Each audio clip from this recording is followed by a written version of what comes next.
तुम्हाला ही हायवेच्या बाजूला वडाची झाडं दिसत आहेत का? या झाडांची विशेष गोष्ट म्हणजे ही सगळी झाडं एका स्त्रीने लावली आहे. सालू मरादा थिमक्का कर्नाटक मधील हुलिकल जिल्ह्यात राहणारी एक स्त्री.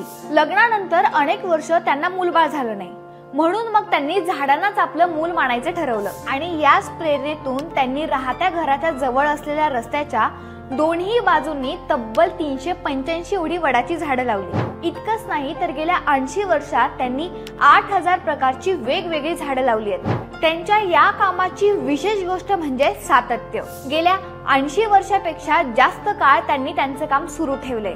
कदाचित सालू मरादा यांना ग्लोबल वॉर्मिंग म्हणजे काय ते माहिती नसेल, पण झाड म्हणजेच देव आणि झाडे जगले तर माणसे जगतील अशी साधी सोपी फिलॉसॉफी त्यांना कळते. एका खऱ्या-खुऱ्या पर्यावरण प्रेमी वृक्ष मातेची ही माहिती तुम्हाला कशी वाटली ते कमेंट करून कळवा.